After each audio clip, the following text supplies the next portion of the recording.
Okay, should be good to go.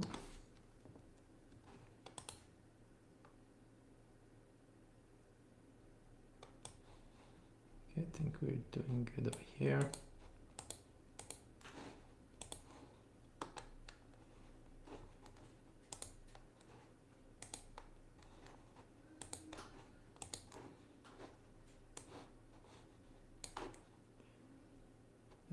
Wait a second.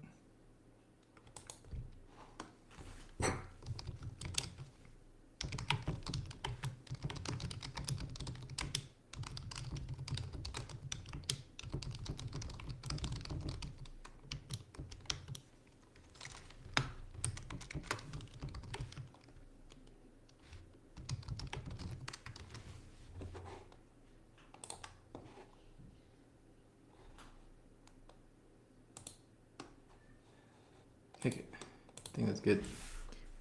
Hey guys, how are you? Hey man, hello. Yeah, it's gonna be a fun one, I think. I think it's gonna be nice. I like to be very, very honest. I'm not an expert at all with diffusion model, um, but I know just enough, I think, to be able to discuss it a bit. And on top of that, we have a bunch of experts that will be coming with us to chat a bit about it. Yeah, so hey, congrats on the startup. Good luck on this new venture. Thanks, man. Thank you. It's gonna be fun. It's basically just like doing a bunch of AI project, and it's like all of them are different. Um, these days, I would say it's mostly like retrieval augmented generation stuff. Yeah, but it's pretty fun. Hey, folks, a lot of folks. Wow, I am doing fantastic. Thank you very much. What time is it here? Right now, it's 10 a.m. It's the morning. Yeah. Okay, perfect. We're starting to have people streaming in, and I think we're gonna start. Just to like remind people of the format is I'm gonna show a paper, and we're gonna go through it. All you have are gonna have access to the material, and then I'll just walk you through like the high level information about it. And then at the second half, we'll have the supervisor for this paper to come like chat with us, have a whole bunch of questions. If you also have a question, just drop them there while we talk about it, or like before that, and I'll be able to surface those questions. Yeah, we have the chance to have experts on this field that like literally are doing this just diffusion. So I think it's gonna be a good opportunity. If you have any other question about AI, machine learning, deep learning, whatever, don't hesitate to ask them in the first half. I'll be able to stop and answer whatever. So that's good. Let's get started. Hey Roberto, how are you doing, man? I included your question on the on the sheet. We'll be able to see it in about an hour. Okay, so and it might be noisy a bit because my kids are at home and one of them is trying to sleep. So bear with me. Hey Flow State, how are you?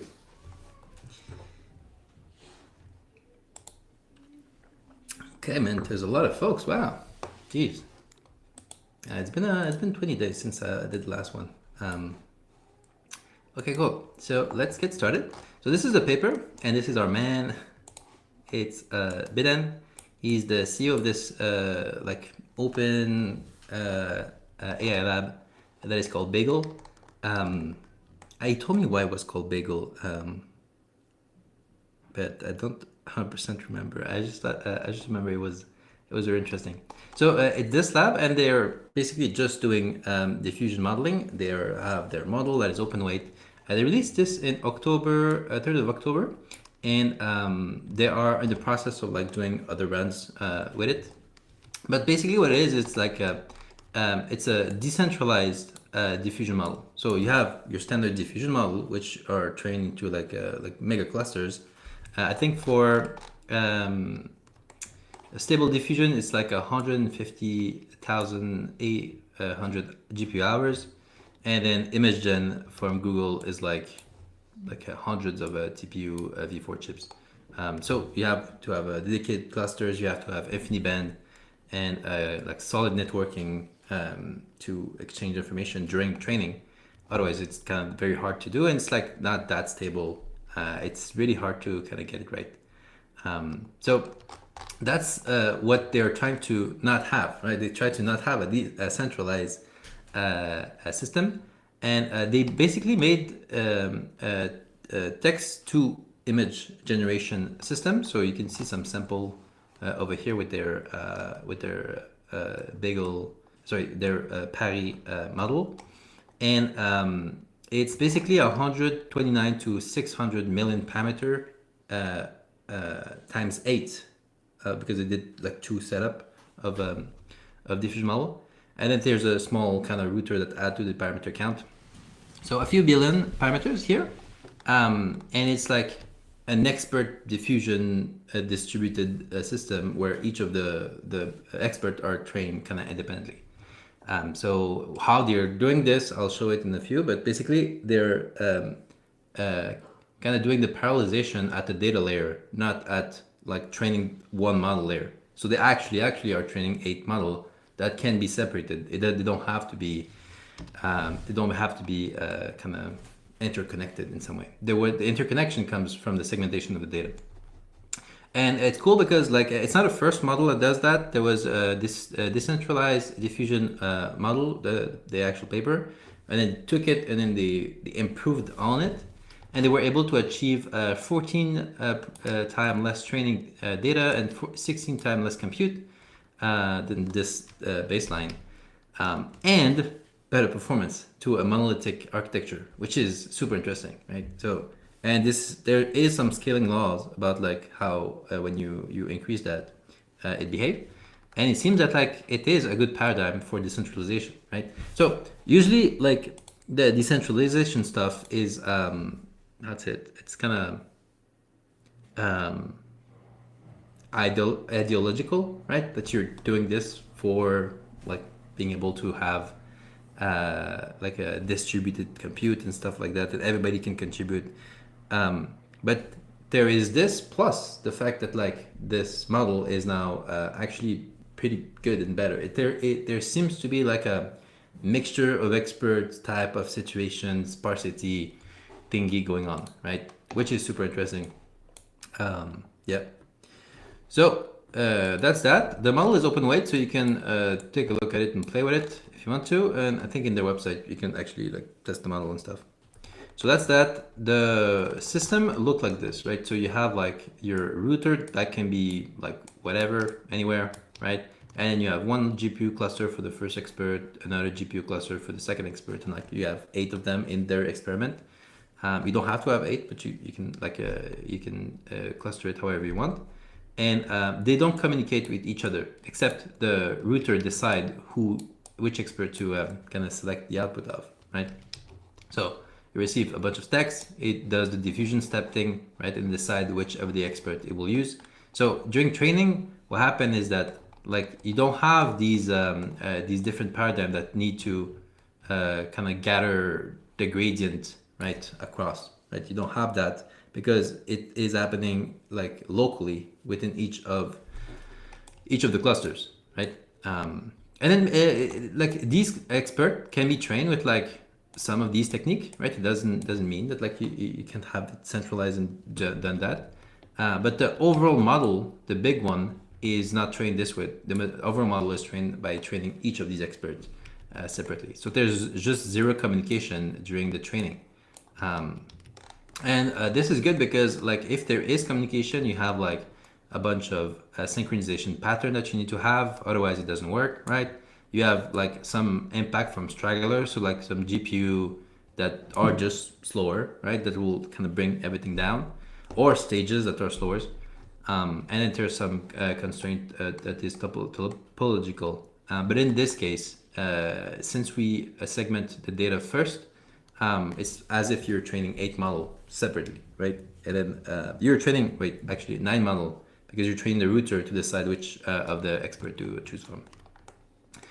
So this is the idea, and then like the comparison between like the other parallelization strategies that you don't have to have like strong like inter cluster communication here, right? So it relaxes a bit the constraint.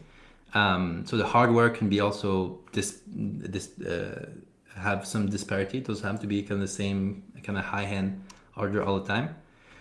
And yeah, there's no gradient synchronization. There's no parameter sharing. There's no activation exchange. Yeah. So yeah, overall that's the stuff. And if we look at like an overview of the benefit from this is that like it actually works, right? Otherwise, it's fun to do this, but like there's no kind of use to it. So they see that like they tried a bunch of strategy. We're gonna take a look at them. You have like here the top one, just taking the top one expert. Here you have the top two, and then you have the full ensemble expert altogether. And the top two is actually good. It's actually better than like the monolithic single model, right? Top one also is not too bad, right? And in the DDM paper, the other one, this one, they show that like the top one actually has some good practical like characteristic. But in this specific case, what they see is that like when you take all of the expert, it is a bit noisy, right? There is some degradation of performance, which is make it worse than the monolithic one. But there's some interesting reason for this. So that's that. And if you look at this compared to the Paris model, the Paris model compared to the DDM model, so it's the main baseline that they're comparing it with, and it's like both have been put out last year. Parameter count, it's similar, right? So it's like a 0.6b model, roughly speaking. The training image is like there's 14x less image, right? Train compute way less also, right, in terms of GPU hours. And overall performance, like Paris is a bit poorer, but not that much poorer, right? So if like the idea here is if you train technically this for longer or like more images, you should get some parity here. I don't know how much, I'm gonna ask him afterward. But there seems to be like a lot of gains that can be gained from this like distributed paradigm. So if you were to plot this into this resource efficiency landscape, we're pretty far away from the DDM. I don't know how close we can get by having like how far we can still keep these two model if we increase the data or the compute here. But there's like a order of magnitude less in both direction, which is pretty interesting. So that's the gist of it. Any question so far?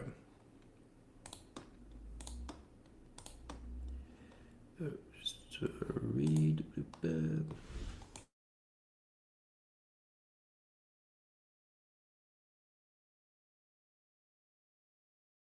Okay, we have a question on Twitter. Somebody says, what part of the AI stack are fully open source versus permissioned?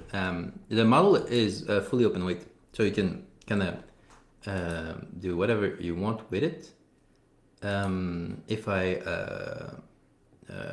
I remember correctly. So yeah, you can. It's a really open weight model. So do 4 pass involve SD computation, or is it based on traditional diffusion? We're gonna take a look at it, right? But like it's there's this a decentralized diffusion, like the actual second paper that I showed goes into great depth about like the actual technique, right? But it's the traditional diffusion stuff, but then you have expert. So like there's nothing that that complicated about it. It's just that you add like the router and then the expert. And by the way, this is a really good. Sorry, I'm not even showing my screen. Just give me a sec.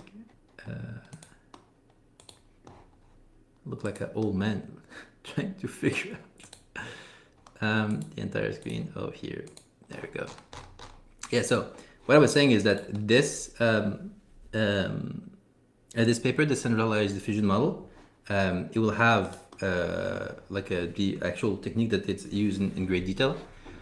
But they also have like this blog post where they show like the actual derivation where they're coming from. So you actually start from the just simple diffusion thing, right? So the flow matching stuff, and then they show you, okay, like this is like the marginal flow type of situation. We discretize it; they look like this, right? And then we are gonna we're gonna add the decentralization and the router and the different expert, and you get this, right? You get like that situation where this is the router element, and then this is the expert element, and then they're conditioned the expert on the router stuff.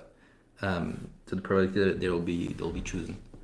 But that's kind of it. Like there's nothing that much about it. And then like this is like the actual flow I'm gonna go through. As soon as you cluster the data, right? You should think about like I'm training a whole bunch of different diffusion model, and then you train them as a diffusion model should be trained. But you have the router on the top, which kind of act as a pseudo MOE.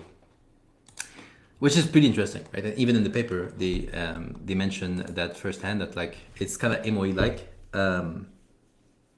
which is funny because I've seen a tweet about it, but like all of the recent improvement in the deep learning, right?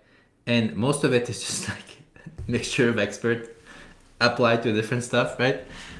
If you think about it, even like the residual stuff that DeepSeek did is kind of a MOE like situation. This is the same thing, but at like the whole model level, right? The whole model become expert. These are actually expert, and they're not necessarily like they literally have semantic clustering about their stuff.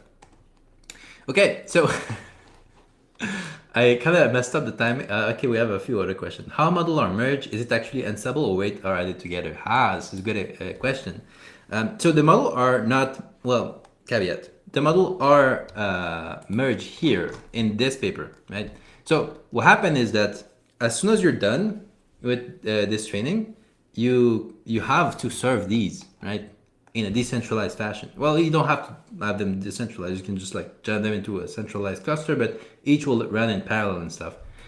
But there is something you could do is that like you can then distill them into one like centralized model that will be easier to serve, right? And like I think they've done it at the end, and like here the distillation stuff, and it's pretty good. Like it's not it's not crazy.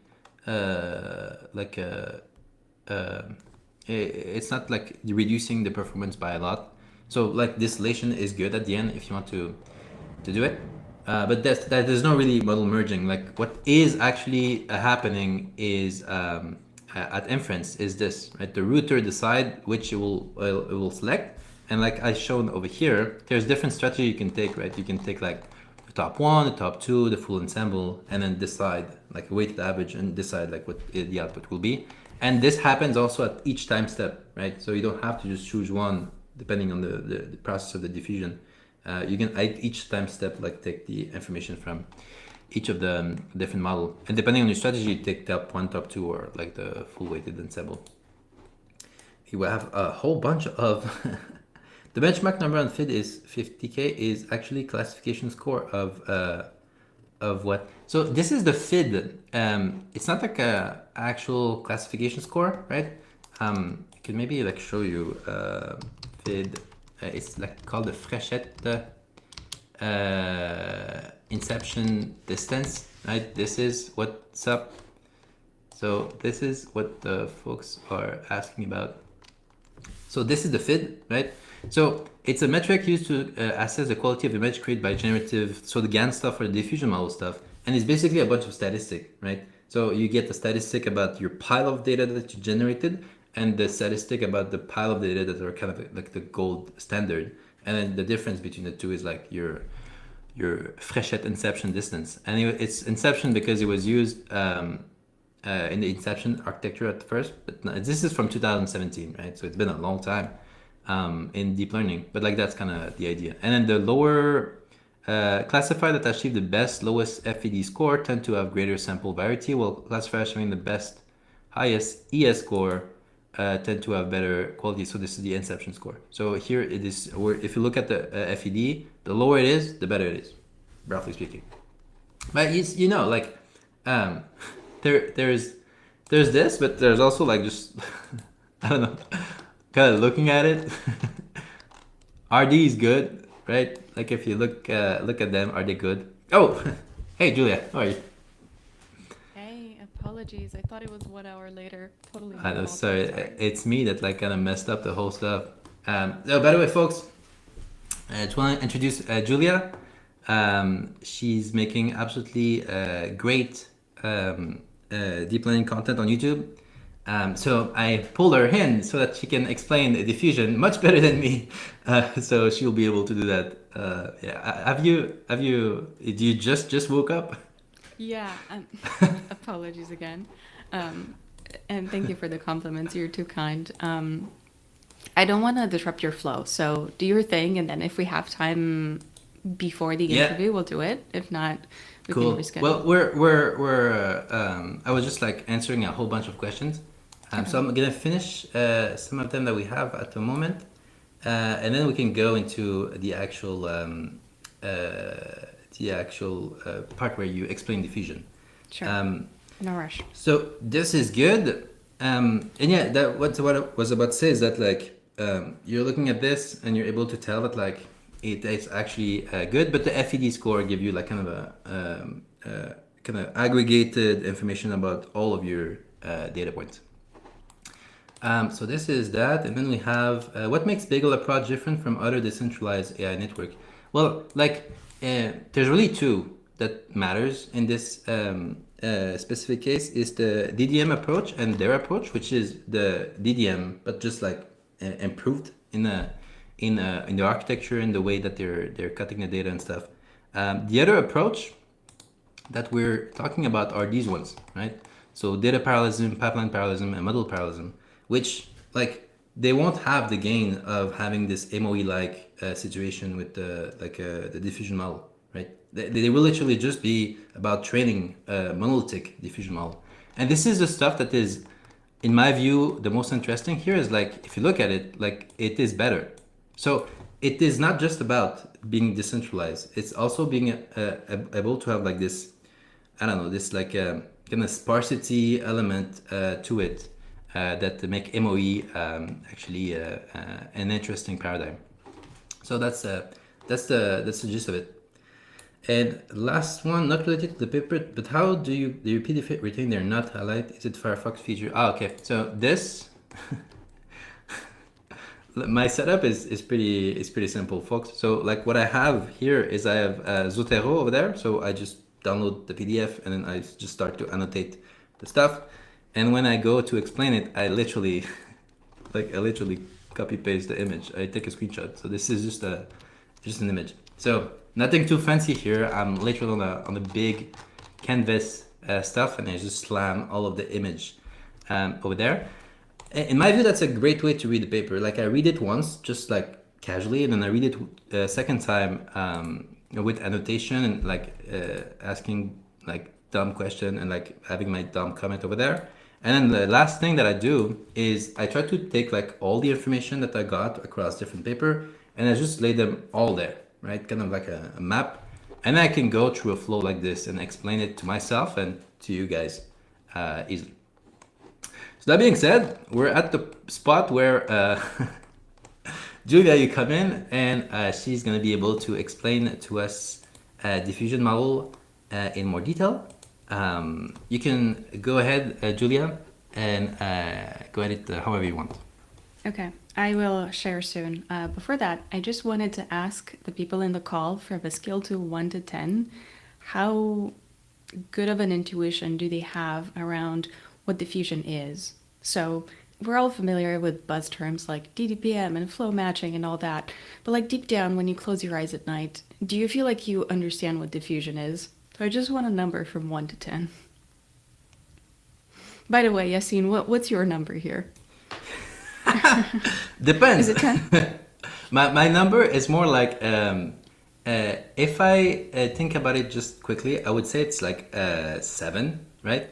If I dive into it and I just like kind of look at the formula too much, I would say it goes down to a 4, right? So I think this is the kind of stuff that you really need to, that's it, like not actually implement it from scratch or stuff, but you have to kind of like dive really deep into it in order to understand. 0. I agree with you. I feel the same. Every time I feel like I understand it, I read a new paper and I'm like, maybe not 100%. Especially with the router stuff that they're doing with decentralized diffusion, I got really confused with like how it's set up. But like after like 2 hours, I understood it. We have a 5 on Twitter. Yeah, so it's like 5, 7. We have a 0 over here. Yeah. Roger, we're gonna fix this up. I think so. We're gonna bump it up to a 3. Okay. So what I thought about today is just giving you a high level intuition that I got when reading about diffusion. I should give you a disclaimer that I never researched diffusion. So I never really had that kind of formal relationship with it. I was more of an outsider. I started reading papers and I got really frustrated by how hard it is to get to the essence of things. And that's because it involves a lot of math, even physics, and it's really hard to find the starting point because every paper you look at, especially the older ones, especially the OG ones, they're just full of math. So you look through the math, you're like, yeah, I get these formula, but like, so what? What does that mean? It makes sense, but what does it mean? So I'm going to do the presentation from that point of view, but keep in mind that I'm just like an outsider who got familiar with the field, and this is how I make sense out of it. And I'm going to share my screen. It's funny because I was talking to the expert, Bidhan. He said the same thing. Yeah, okay. And he made this paper. I think this is the kind of situation where like it's so multidisciplinary that having like an actual expert like know that deeply, they're not that many, right? It's a lot of fields that are kind of mixed up together in order to kind of create that paradigm. True. That's a good point too. It's multidisciplinary, so you need to know a little bit of math, a little bit of physics, statistics, like the history of machine learning and so on. So, by the way, stop me whenever it's time, and feel free to interrupt me with questions if you see interesting ones on YouTube. The way I like to think about it is in terms of a landscape of probabilities. Whenever you have to generate data, you need to model a probability over that data. And then when you have the probability, you can sample from it. So when you visualize this in 3D, basically the data axes are these x0 and x1. It could be in the image space like a 2-pixel image. And then the vertical axis is the probability. So higher peaks, the hills, correspond to data that makes sense to us as humans, and the valleys correspond to data that doesn't make any sense. In images, the well-formed things that you would see in real life sit on the hills, and then things like the TV static would sit somewhere in a valley. And exactly the same applies to text. Sentences that make sense, poetry, are high up on the hills, and then gibberish is in the valleys. Of course, with language is a little bit more complicated because language is not continuous, but in this case, you can think of x0 and x1 as the first 2 continuous embeddings in a embedding representation of text. So that's just to say this metaphor applies to any sort of data you're trying to generate.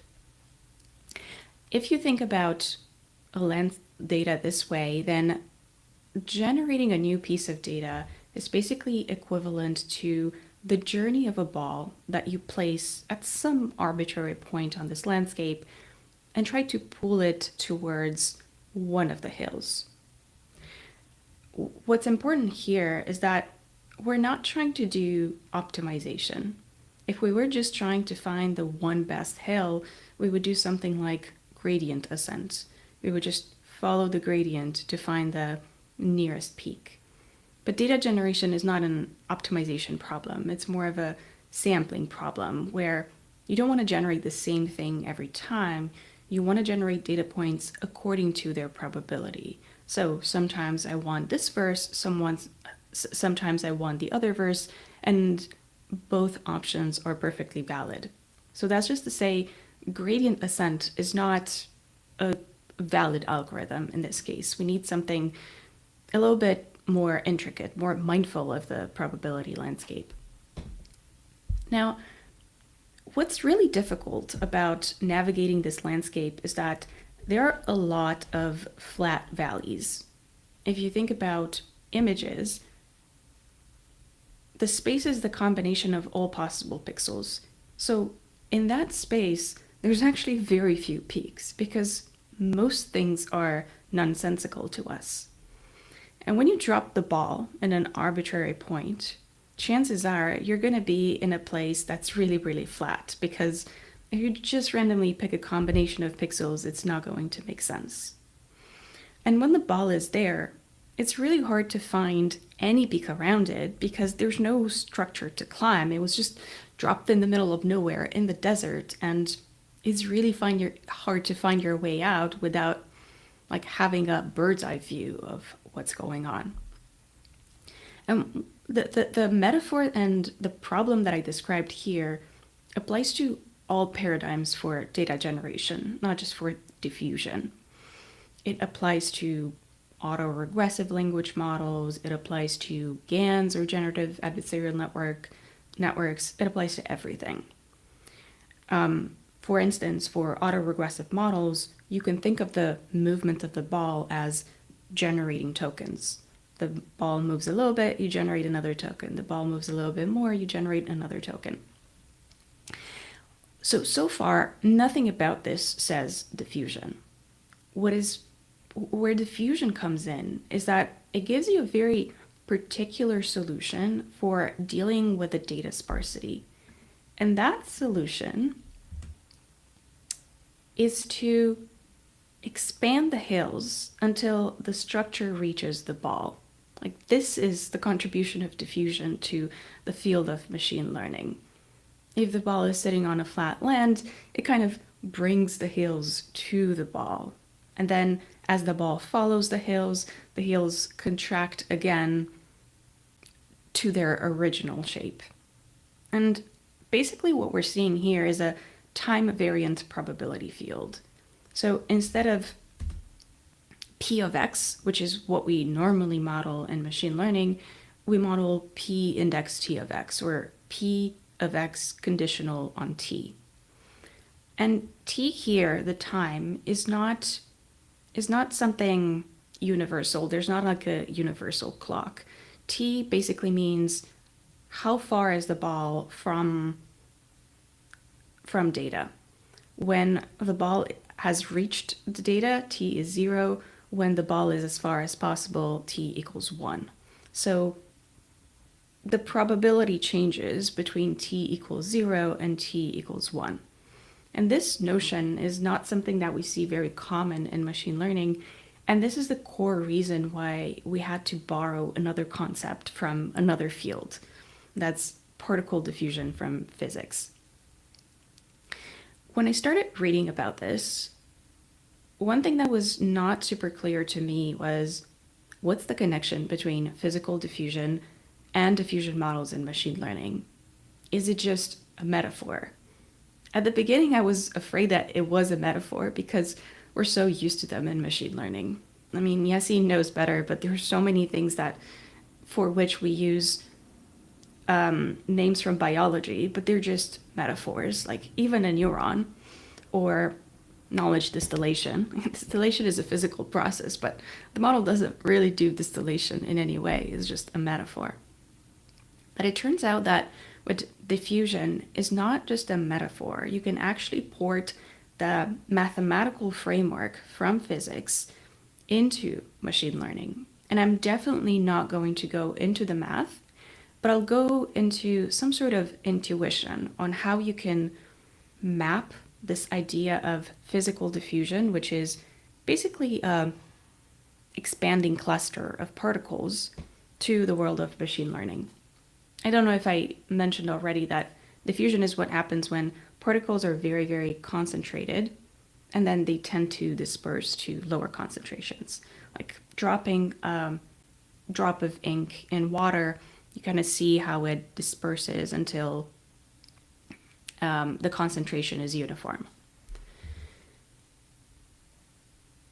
Diffusion in the lifetime of a model, if you think about the 3 stages in the lifetime of a model, training data, model training, and model inference, diffusion kind of wraps the model. It comes before and after. It's more of a paradigm rather than a model. It's not a model architecture. I see a lot online on my videos as well, this confusion between transformer and diffusion. Like, how is diffusion different from transformer? It's a false dichotomy. Transformer is just one way of implementing the model, but diffusion is more the scaffolding around it. And you see diffusion concepts in the first stage when we generate training data, and then in the last stage, once we have a training model, how do we employ it to get the ball to move in that trajectory towards the hill? So let's see how diffusion is used for training data generation in particular. Obviously, at the beginning of training, this landscape is flat. We don't know the probabilities of data, and that's the whole crux of the problem. How do we model those hills? So we need a way to produce training data so that the ball can kind of learn those paths. The way to do that is you look at the image in your data set. In this case, we have 2 dogs and a cat. And imagine placing some particles right next to the images and then let them diffuse. That diffusion, these expanding particles, we can mathematically model based on physical diffusion. So there, we can borrow the mathematical framework that is readily available from, 17th century or 18th century. I'm really bad with history, but really old math. We can just employ it to simulate these clusters. Why is it useful to simulate these clusters? Well, first of all, one path in this cluster corresponds to those sequences of images that you usually see in diffusion tutorials, where you take a clean image and then you keep adding noise until it becomes pure Gaussian noise. I personally always felt like something was missing from those diagrams. It just wasn't clear to me, why would you do that? I get it, you keep noising an image and then you do that in reverse. It just felt like an arbitrary thing to do. But now seeing it this way, it feels a lot less arbitrary. It's basically trying to simulate those hills by just dropping balls. And it just so happens that one trajectory basically goes from clean images to pure gibberish. Now, during training, these clusters expand. I'm not sure why this is not animating. Anyway, imagine these clusters expanding. But during inference, we contract them. And to contract them, we just basically need to do the opposite of what we saw during training. So far, I talked about how diffusion is a wrapper around a model. It happens at training time and it happens at inference time. The remaining question is, does it influence model training in any way? Or even a better question is, what exactly does the model learn in this case? Well, it's complicated, but I'll tell you one thing that the model does not learn. It does not learn the entire landscape. We definitely do not model this probability distribution over the entire space. It's just completely intractable. And it's not just intractable, but also doesn't generalize well. Learning P is equivalent to learning a map of the world, where you know exactly where the mountains are and where the valleys are. And that's not very useful when you go to a new city. So if you learn New York City by heart and you can navigate from Battery Park City all the way to the Bronx, that's great, but when you move to San Francisco, that's not going to be very helpful. You're just familiar with that little neighborhood. That's why what you truly want is not a map, but you want the ability to navigate. So you want the model to act as a compass. When placed in a certain position, it can look around and say, let's go a little bit that way, or let's go a little bit that way. So the model doesn't learn to do the entire chain, it just learns to make a tiny little decision when placed in a particular place. That's why sampling or inference or denoising, whatever you want to call it, is a sequence of things. It's doing things one at a time, looking around, making another step, looking around, making another step. And all of this work in diffusion, all of these algorithms like DDPM and score-based and flow matching, all of these buzzwords are basically different recipes for how to make that one little step. And it turns out that provably all of these are equivalent. They're just different approximations of what that step should look like. In DDPM in particular, which is the very first family of algorithms, the ball learned to predict how much noise is there at this particular point. In score-based models, which are a new way of expressing things that comes from Stanford, and it's a lot more intuitive, the amount or the quantity that the model is predicting is the gradient of that landscape. So in a way, that view is a little bit more familiar to gradient ascent, because it looks like it looks at the gradient of the probability in that point, and it says, okay, let me follow the gradient towards the peak. Of course, the difference from gradient ascent is the fact that that hill keeps expanding and contracting as opposed to being a static landscape. And you've probably heard of flow matching as well, which looks at the velocity field. So when the ball is placed in one place, it says, okay, I should go with this speed in this direction. I'm not sure what I wanted to say with this slide. I guess this is the score-based approach that I took in the video. That is much more intuitive to understand than the others. And I guess I just wanted to reflect the fact that there's a lot of math that gets borrowed from physics. And that is the main reason why the diffusion literature is just so dense and hard to parse. It's because you're reading these equations, and yet they kind of make sense, but it takes a little bit more work to get the essence of why is this happening? Why are we using this math and not some other math? And I think I'll stop there. Let's see, do I have questions on the live stream? Just want to say it was super good. How do you like it? I absolutely love how you make the visual and then the example also. No, it's just so good. So we have a question by Atal that says, is it a hidden Markov process? Yeah, you can see it as a Markov process as well. And that view is actually a lot more intuitive in language, where there's no other way than going through a set of discrete steps. Yeah, and then he also asked, I'm curious as to if the SD formulation with Brownian motion is better than traditional DDPM. Mathematically, they're 100% equivalent. So it turns out that they learn the same trajectories. It's just that the SDE formulation was the one that unlocked for me like what diffusion truly is. And I've seen that with other people as well. I'm not the only one. So it's better in that sense, but totally equivalent mathematically. Okay, that's fantastic. So, folks, if you still have questions, don't hesitate.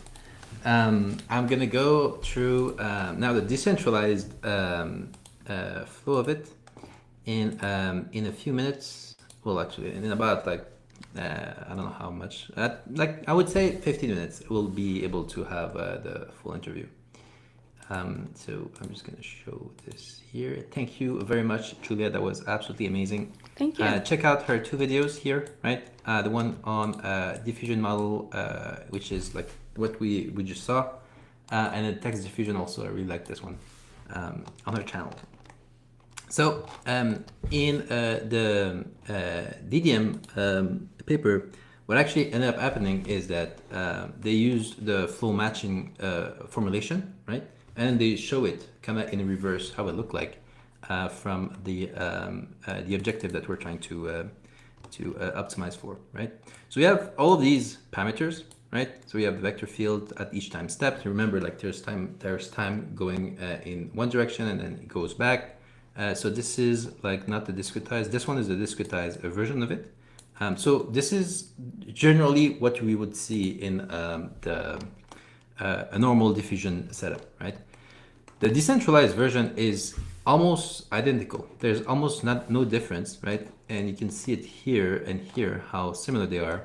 But they just add the elements that we need for. Wait a second, yeah, here.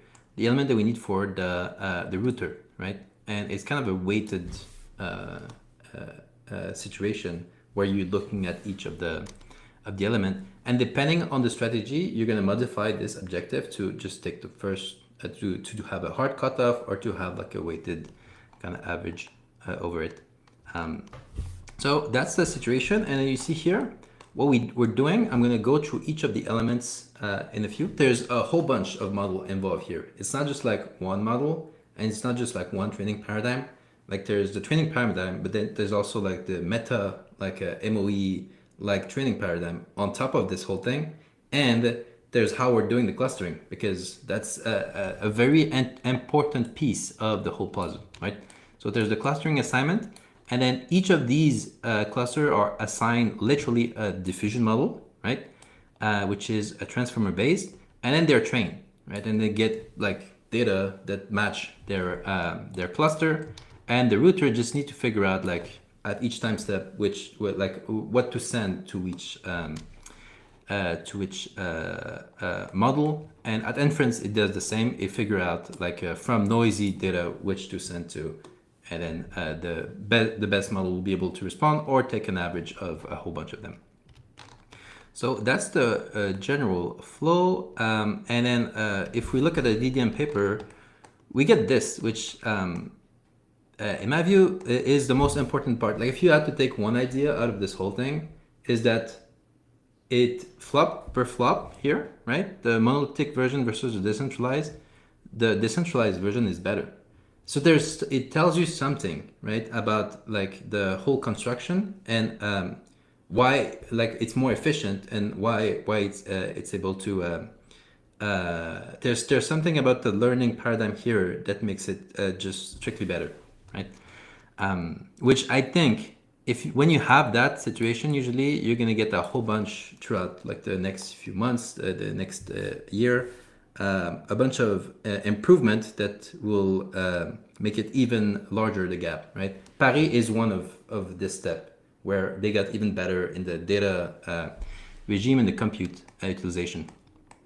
So yeah, it's better, and then there is some scaling law in the sense that like it does scale still as you increase the number of parameter count. So technically speaking, you could increase the parameter count, right? You can increase the data. You can do what Paris did, which is like optimize like each of the each part of the construction, and you should get better result. So a very interesting direction. Now, the core building block of this in the monolithic diffusion training, you just have like one, right? You just have like one system, and it is like kind of spread out across different clusters, different like a GPU setup, and then you get this situation where like they all need to communicate with each other, right? This is what like the system is trying to eliminate, because it lead to also a brittle state, because if there's data that need to be communicated for the gradient stuff, and it just breaks because stuff breaks at scale, you kind of get in a painful situation. So if you can just kind of get them all separated properly, limit communication as much as possible, it's less brittle and you can scale a bit better. So this is it. There's like a bunch of things, right? So what are these models? That would be one, right? Second thing is like, what is the router that decide this stuff, right? The third thing is like, how are we separating the data, right? And I forgot the fourth thing. So we're gonna check it out. So the first thing is that the expert are like you can see it in many ways. You can use like a lot of model. Like Julia said, it's not diffusion is not a model, right? It's like a training kind of paradigm. You could use a unit if you want to here, right, for the diffusion setup. But what they decided is they decided to use the diffusion transformer, right, and a specific kind of it with adaptive layer normalization. So it looked like this, right? You have a specific architecture for it. And they did a bunch of improvement from another paper, Pixel Art, right? So this is a transformer. It's literally that. It's just a transformer. And the main improvement that they've done over DDM is that they use the parameter efficient ADA LN single variant from the PixArt A paper, right? So this is more efficient. And you can see here like the model architecture. It gets a bit complicated, but I think like the main element of this is that the multi-head cross attention here, yeah, like there's a bunch of these small tweak that they did, but overall, if you look at it, like each of the expert over here, you should think about them as literally a diffusion transformer. It's a transformer, right?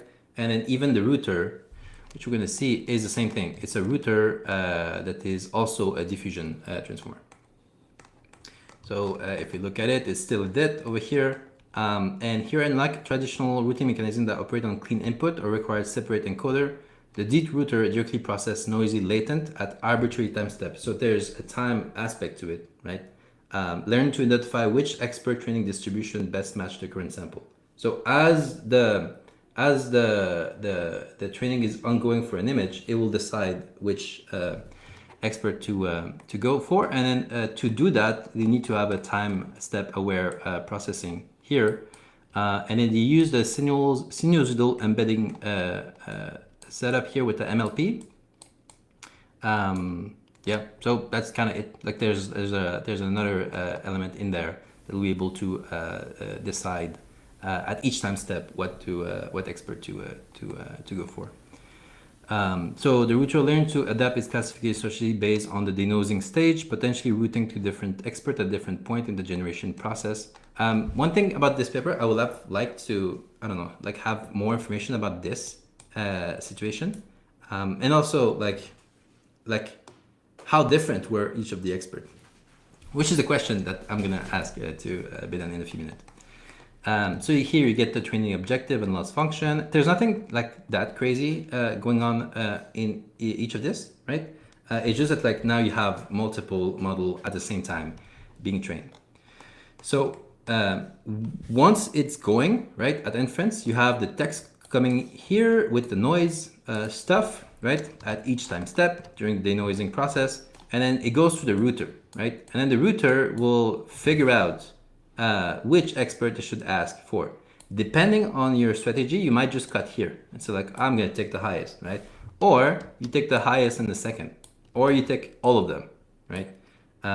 What they're saying in the paper is that like, if you take all of them, there is a bit too much noise at the scale that they went for. So this is why you see a degradation. But at the two element, it's like the perfect situation. But even in DDM, they've seen some similar kind of element. So it's, I don't know, I feel it's like there's something going on here with the sparsity that is pretty interesting. So here you see the top one, right, situation, you see the top two, and you see the full on all expert at the same time that are weighted. There's a lot of areas for improvement in this field. I know that these guys are working hard on like a whole backlog of things to test out. Um, so that's it. And then here, no, that's good. So this is the overall situation with the router. Now, none of this works if you can't segment properly. So the last element is that they're using Dino V2 as semantic clustering. And Dino V2 is also a transformer. It's a vision transformer, right? It comes from this paper from Meta, and it's like a train with like a whole bunch of images.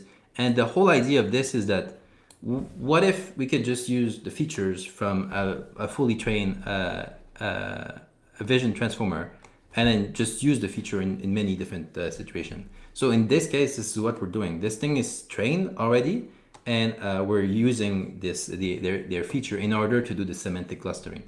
So it's a self-supervised vision transformer trained on 142 images to extract semantically meaningful feature that guide expert specialization through data partitioning. The DDM paper did some ablation on this, and it plays a huge role, right? So like depending on what you're choosing here, it will have an impact. So like the overall situation here is that these experts are semantically segregated, right? At a very high level of feature information, which I don't know. It makes it. There's a big prior that you're giving on each of the expert about what they should be learning. I think it may contribute a lot about like their optimization and they're just being good at what they're doing. And maybe this is why like just selecting two of them at the same time, if they're in a similar kind of semantic distribution, will give you like what you need. But I know also that like, in this paper, there's different level that this thing is operating on, right? So I think I skipped this part, but like some experts are better at like yeah, I skipped it. Some experts are better at like very fine details, and other experts are better at like higher range detail, right? And then this time step aware processing is able to kind of get them together, right? It's here. Certain experts might excel at high frequency detail recovery, low noise, while others specialize in global structure formation, high noise. So like during the denoising process, you might select like a one expert over the other, and it can flip later on when the image is a bit more structured. So just a vision transformer. So far, it's just a bunch of transformers that we mashed together, right? That's kind of it, and that's the performance that you get, right? With this situation, with all of this kind of ensemble of system, you get something that is more performant with like a good data, let's say like utilization, good compute utilization compared to the DDM, but also compared just to a monolithic single model architecture. So scaling this, technically speaking, should bring us some nice gains. So I went through it quite fast. But yeah, that's the general situation here. Any question, folks? I have some questions. Yeah, go ahead. Sorry. I was looking at the table that compares it against the monolith, and my first question was, is the monolith the same size in total parameters as the 2 MOE model? So are we comparing like one expert against two experts, or are we comparing one double the size expert against two smaller experts? Yeah, that's a good question. I think we should ask Bidhan as soon as he can. But I think like it is the equivalent of like the whole architecture in parameter count, if I remember correctly. Yeah, but that also I think one element I would really like to know about is like each of the experts are what? Like, if they're semantically segregated also, there may be one cluster that require a bigger model and another cluster that might require like a smaller model. It will make sense in my view. And also like when you segment it semantically, it doesn't say that like all your data should be equally split. Some cluster might have like half of the data for some reason. Like, it's also interesting that they split.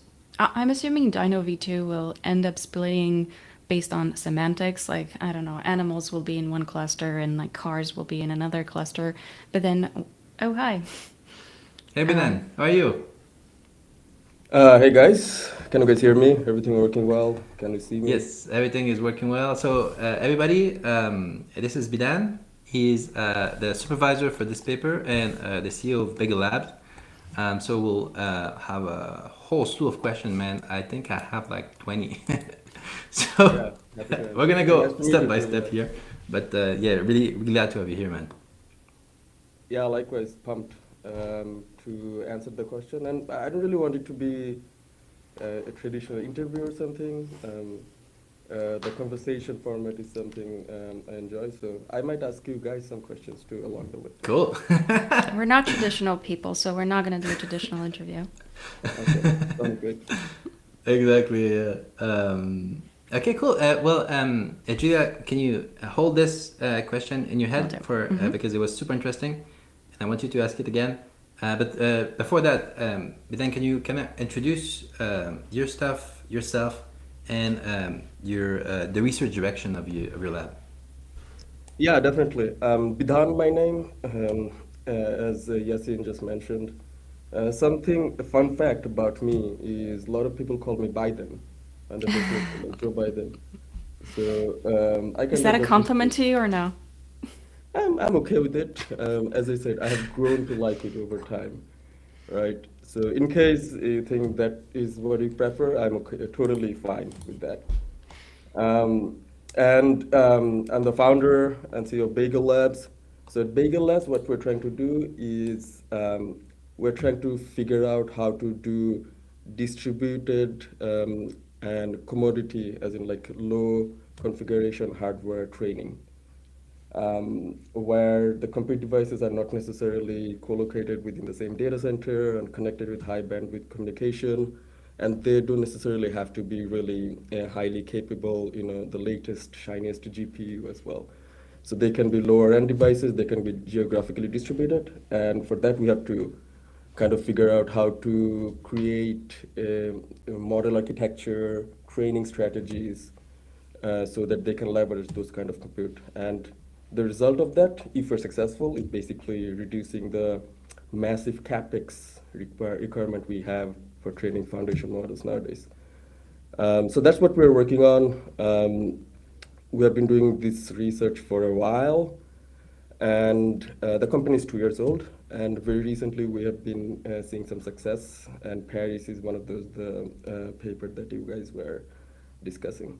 So yeah, that's kind of the TLDR about me. I'm an engineer, not really like a academic researcher, but I worked on some of the biggest distributed machine learning systems in the world. I led a team at Amazon Alexa, which was responsible for the ML system of like more than 100 million Alexa devices around the world. So probably the biggest distributed machine learning system that exists on this planet at the moment. Yeah, um, and we love what we do. So I'm going to enter that. Cool, man. Oh, I think Julia, you had a question. This one's Yeah, good. but before we get all serious, I wanted to ask if you had to make a pact with the devil to get the bagel.com domain. How did you pull that off? Yeah, so that's a great question. And um, I mean, if by pact with the devil you meant like, spending a lot of money, then yes, it was Got it. expensive. But we wanted it. I personally wanted it for a while and was trying from different avenues, different strategies to get it. And after, like kind of trying to get it for almost a year, actually, then we were able to kind of secure it and really happy about it. So we wanted to be the, definitive bagel in the world. And what better way you can do that other than getting the .com, right? Yeah, it's I fun, lo- lighthearted. yeah, Yes. and I love the logo. I don't know. It's I don't know. It fits for some reason. Yeah, thanks. Um, Yeah, I mean, I guess that the credit goes to our designers for that. cool. So if we go into the paper now, we just quickly reviewed it. We reviewed it in the context of like the DDM paper that came just before. Can you kind of just walk us through your high level kind of intuition that led to this paper? Yeah, definitely. By the way, just want to mention before I start, that Yasin, you mentioned that there were some improvements over the first paper, the DDM paper in Paris. But one of the things I think is probably the biggest improvement is that ours is open source, the first ever, which is important. Like community Yeah, that's can, good. look at the model, how it works, play around with it, and build on top of it. The previous attempts none of them were open source. There were papers, but nobody open sourced it before. So, and we're proud of that. We had to develop everything from scratch, in-house, but also we want to make sure that we can kind of enable and include the community to take this path forward. So there's that. And the intuition behind is, I would say, so we have been looking into this distributed lower end commodity hardware training for a while. And we have been looking into really different solutions. But one of the things that we came across, especially for diffusion models, which were really interesting, is that, and I'm pretty sure you have covered it already on this live stream, so I'm not going to repeat too much. But what we realized is that for certain types of diffusion models, which are flow matching diffusion models, you can actually decompose the flow matching objective into smaller objectives and kind of approximate the bigger or modest objective as a weighted sum of the smaller objectives. So in that case, you can actually rewrite the equation in such a way where the whole, instead of the whole equation optimizing for something, you can optimize local problems in the decomposed versions. And that gave us the idea that, like we can actually use it for distributed training. And the reason behind that is because in distributed training, one of the hardest problems to solve is the communication bandwidth. Because in data centers, you have really high bandwidth communication between the GPUs, as high as possible. And they're doing the communication really fast. But when you're doing distributed, you have to do the communication over the internet. And all of a sudden, that really easy, like some of the most trivial problems become really hard. If you have to do it over the internet where you don't have 10 Gbps interconnect or 40, 50, 100 or Gbps interconnect with the GPUs. So we saw this kind of an efficient way to go around that problem. Like what if instead of trying to optimize the amount of communication you do, what if we could just eliminate the communication requirement totally?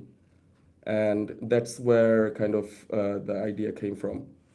And the intuition came from for the diffusion models. And that's also gave us the conviction to kind of go 100% into the diffusion route. Cool. It makes a lot of sense. Yeah, and I remember seeing in the paper that mathematically it looked like the biggest one. Which, in my view, it's in some shape or form. I kept thinking about the mixture of expert. Even when I was reading the DDM paper, it's kind of the same thing, but at a higher level, where you literally have expert. Yeah, that's pretty good. I think Julia, you have a bunch of questions. Yeah, one of them is I understand your background is from Amazon. You worked on Alexa. Are you seeing your company Bagel going towards being a model provider? So you want to build your own models, be it language or text, or do you see yourself as an infrastructure provider for other people to move to build models on your infrastructure? That's a great question too. We're at the research phase and we are actively pursuing multiple ways to monetize this research. And how I see ourselves going into it is become the infrastructure, which basically reduces the amount of capex required for training these frontier foundation models. But at the same time, if you have the best infrastructure, then why not train some of the models yourselves, right? Right. And that's Yeah. what we're doing at the moment. Because to make the infrastructure robust, it cannot be just you are building the infrastructure and you're just trying to convince someone to use it and make it robust. We are training our own models to make it robust, kind of dog fooding it, right? And that's kind of the product arm of the company does, that then takes these models that we are developing in-house using our proprietary infrastructure. The product arm takes that and makes it usable for people in different ways. Makes sense.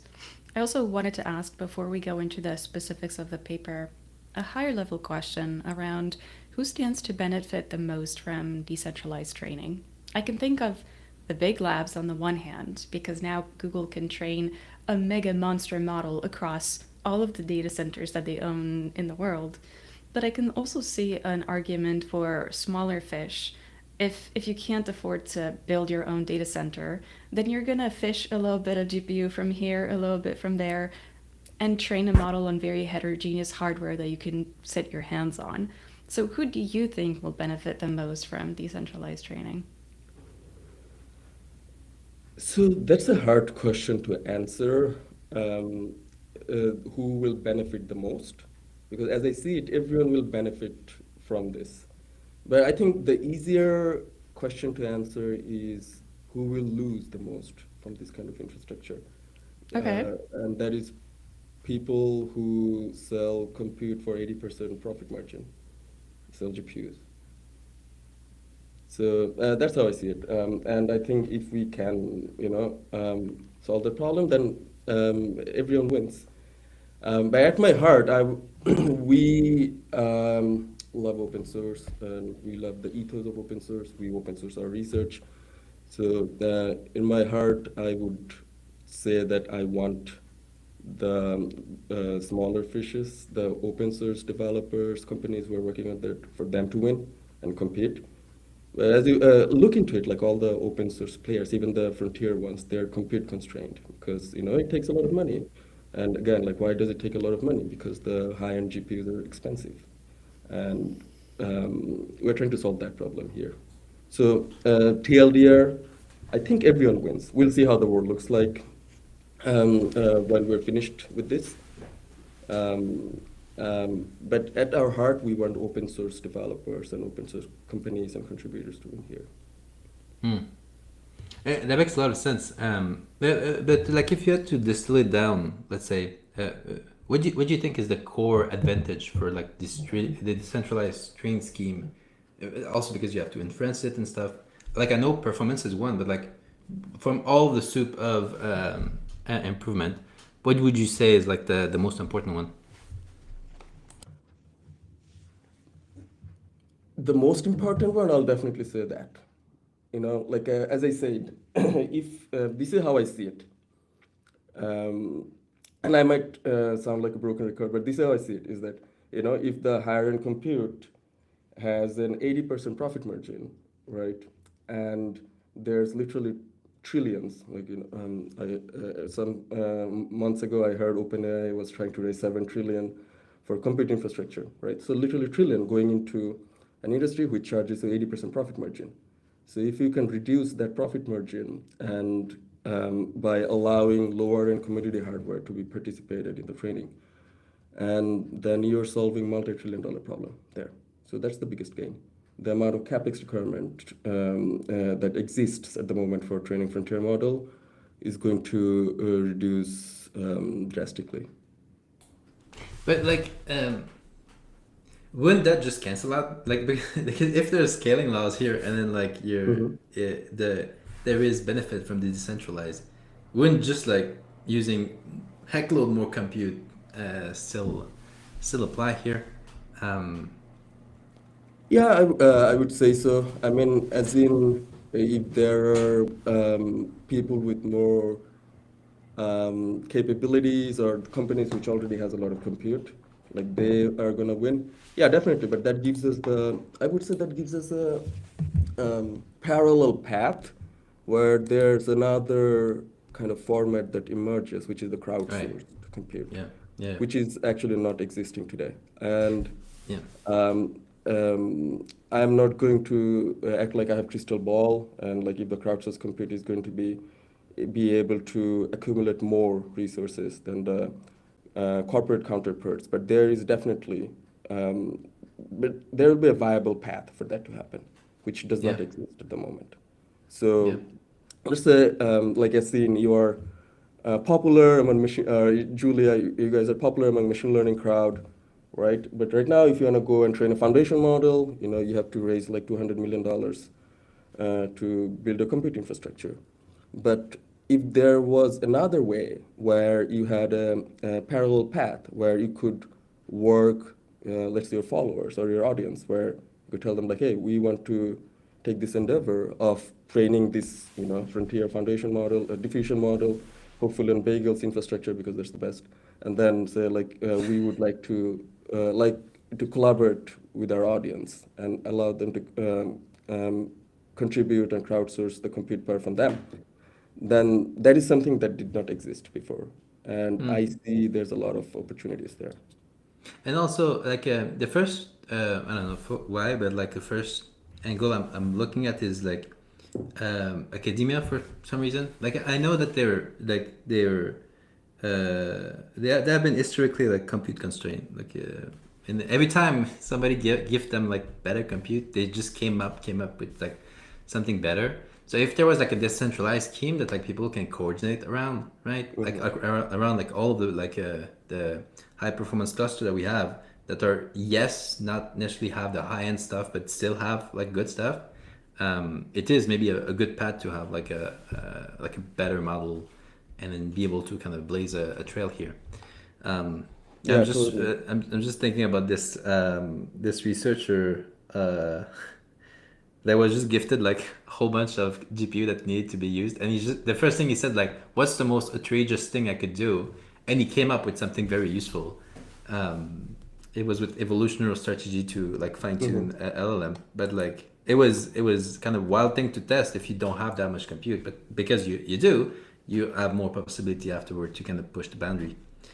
Yeah, Um, totally. Like nowadays, if you want enough compute to be able to, I'm talking about the frontier, right? Not like yeah, fine-tuning open source models or doing smaller models. If you just want to be the frontier, you got to be in the frontier lab, and that's not fair, yeah, right? I don't yeah, want to leave sure. it alone like that.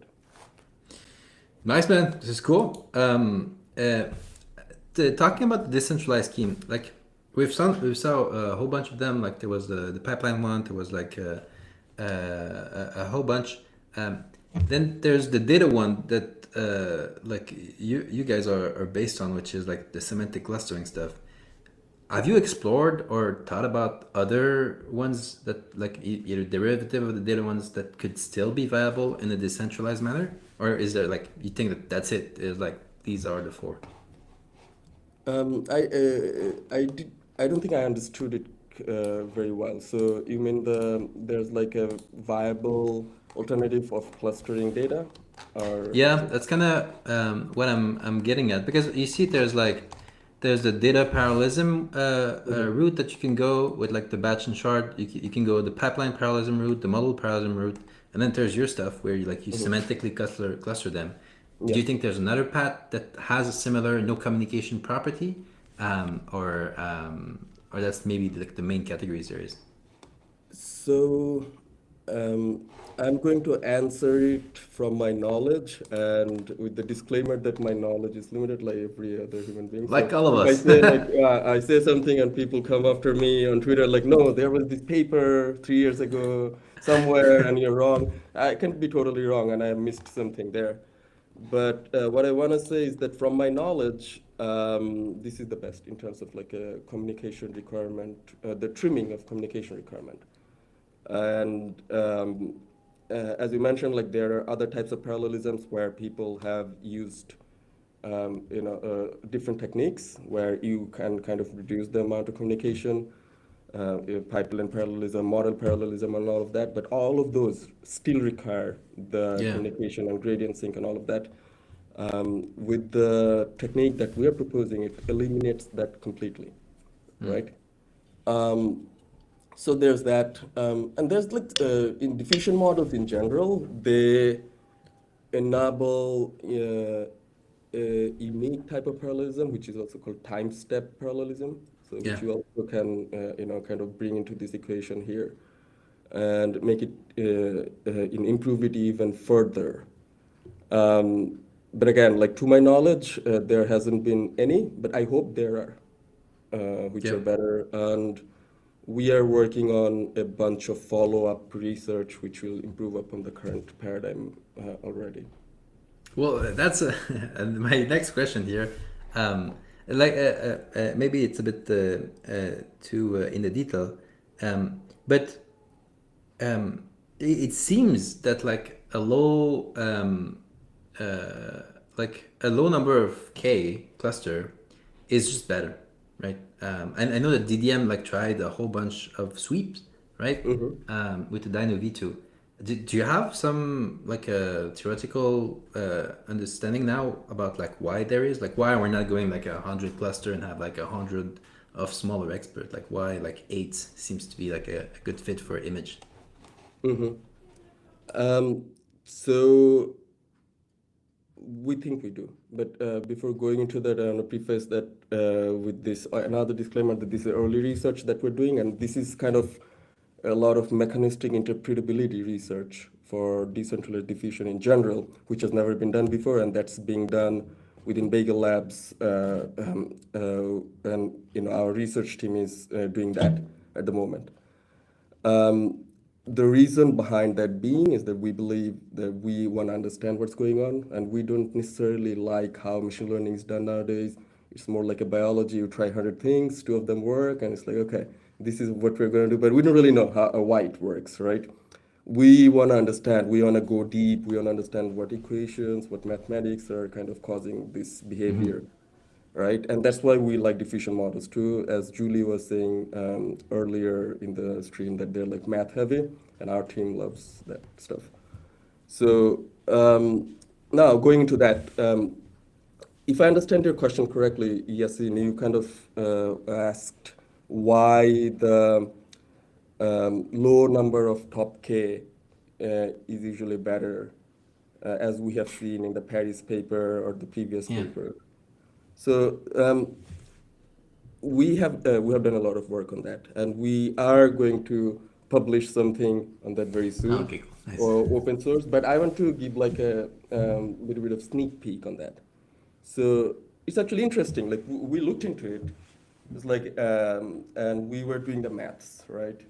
Like, hey, why can't we just do full ensemble for every Yeah. inference instead of choosing the top one and top two, right? Because it just makes sense. Because if you do the math, if you look into it, that including full ensemble gives you the best trajectory. Like, you know, like when the model is being guided to the right output, it's like lowest amount of jitter along the way. It's kind of the non-math way of saying it. So theoretically, if you look at the numbers, full ensemble has the best path, but they produce the worst images when you run the Okay. math. So that's kind of a paradox, right? Like the math says something, but the output is entirely different, like in practice. And we're like, why? Like, why does this happen? Right? And we went deep, and the and we saw that if you instead of doing full ensemble, if you do top one or top two, the trajectory is more unstable, but it outputs the best images, right? And the conclusion we ended up with, which required a lot of experiments and a lot of solving equations, is there's something inherent in the data alignment with the experts, where kind of each expert is learning something specific, but it can, and it's really good at it, but it does not have to learn conflicting information, because like each expert in a DDM Some of them are learning about cars. Some of them are learning about human facial features. Some of them are learning about nature, right? And when you kind of train a monolithic model, you have to put all of this together into one model. And then some of the trajectories or some of the data are conflicting. But when the experts specialize in certain type of data, they perform better. And so that's kind of the conclusion we have so far. Our research team is working hard in getting deeper into that. And Yeah. we have a lot of other understandings, which I mentioned, we're going to open source. Which like that makes a lot of sense, and I think um, if this is if this is kind of true, that like just augmenting the amount of data in each of the semantic kind of cluster technically, and then increasing the number of different experts that you then have, but then still selecting like just a few of them should kind of continue to lead interesting result. Um, Yeah, I think the sparsity is something. So two things are leading here, leading the outcome here. The sparsity of experts at any inference step, and second is the expert and data alignment. We even Yeah. saw, like, instead of choosing the best, we kind of excluded the worst, right? And that True. also improved the output. But it will only get to a good output when the amount of experts are sparse, right? And there's also, like it's basically, when you bring in the full ensemble, bunch of experts are having to answer questions which are out of distribution from the training data. And that kind of reduces the quality there.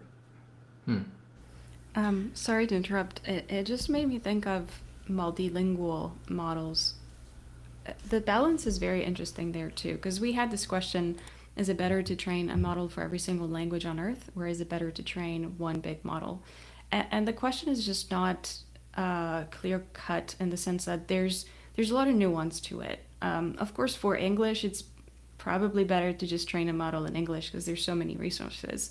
But for Telugu, you just don't have enough data, so it kind of makes sense for the model to borrow knowledge from other related languages, so then a multilingual model will do better. And I wonder if it's the same in the visual field.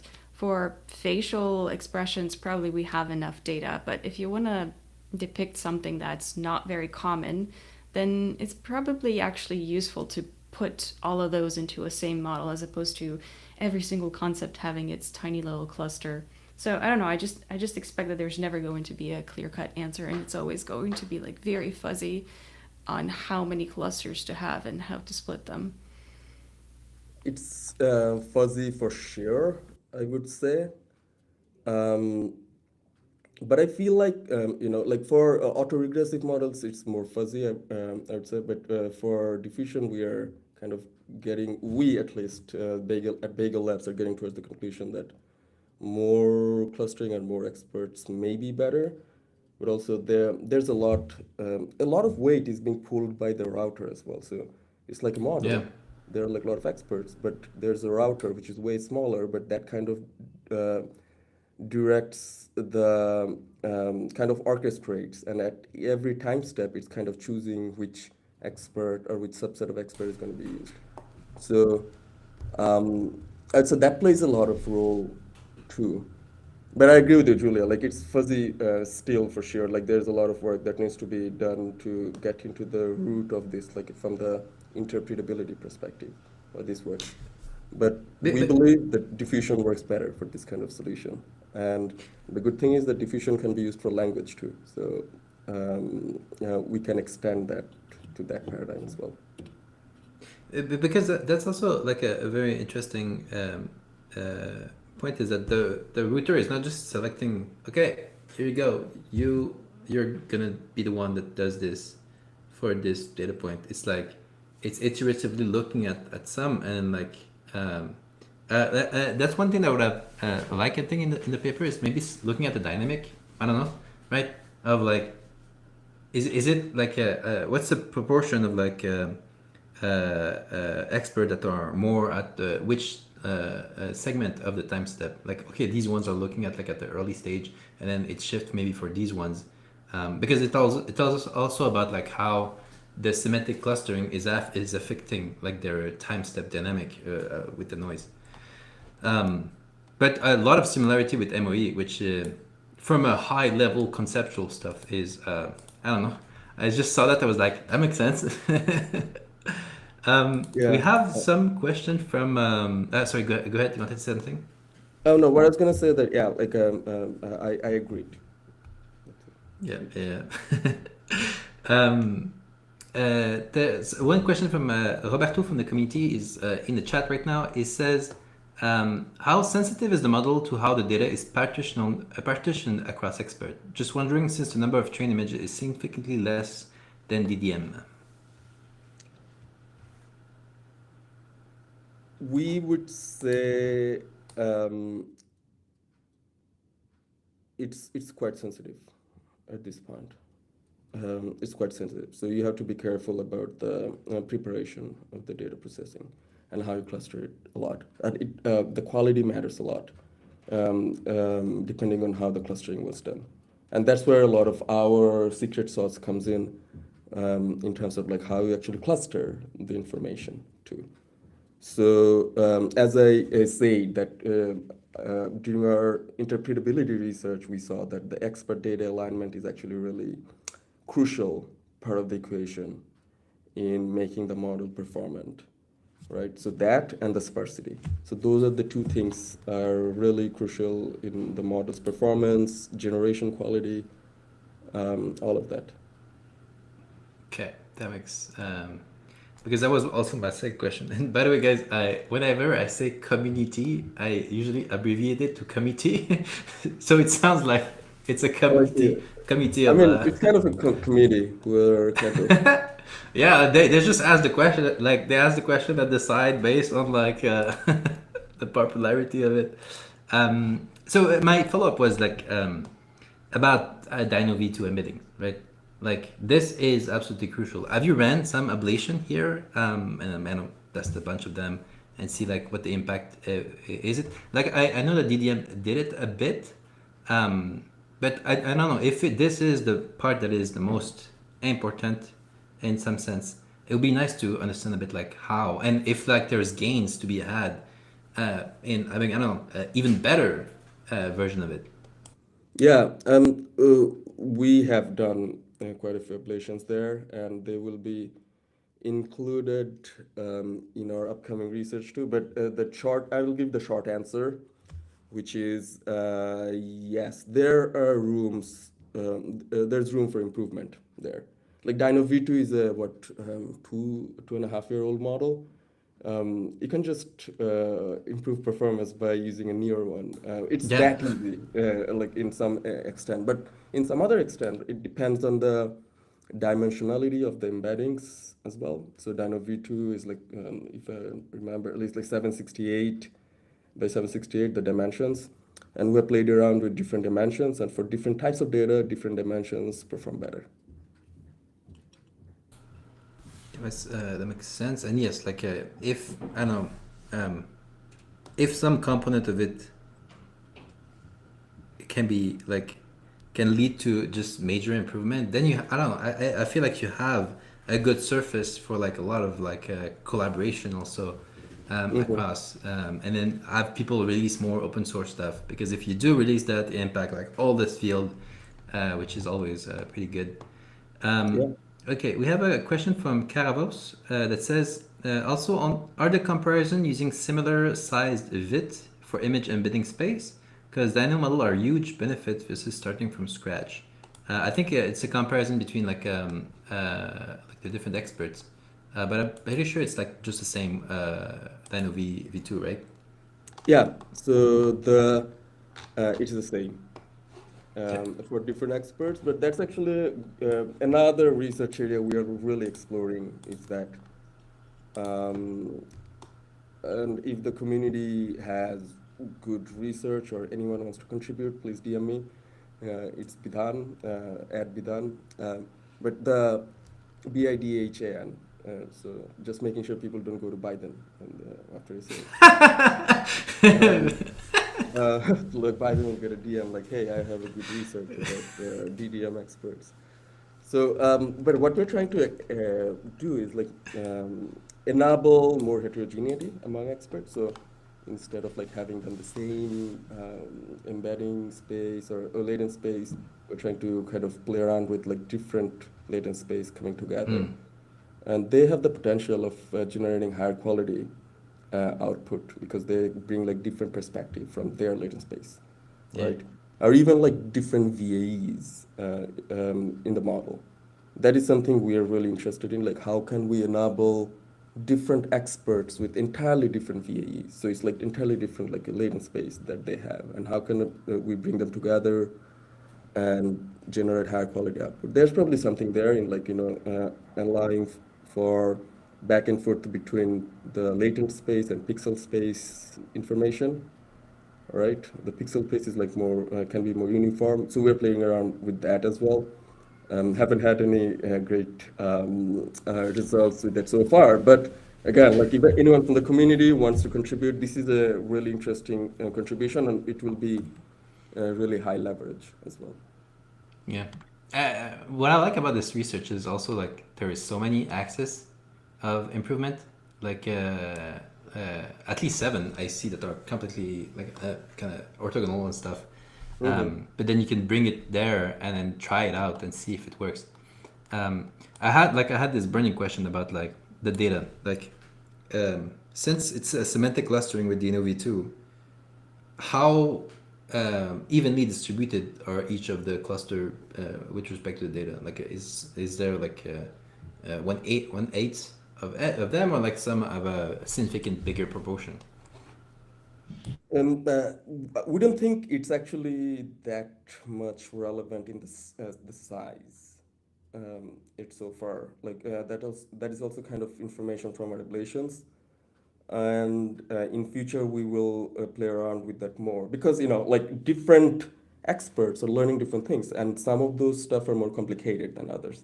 For example, if it's an expert which is learning about facial features of human beings, which is way more complicated, right, than other stuff which is, I don't know, like learning about furnitures, which is also complicated but less than human facial features of human beings.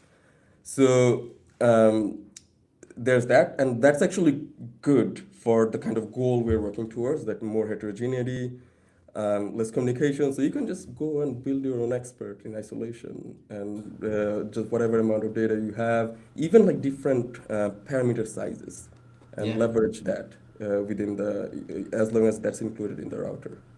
Yeah. Like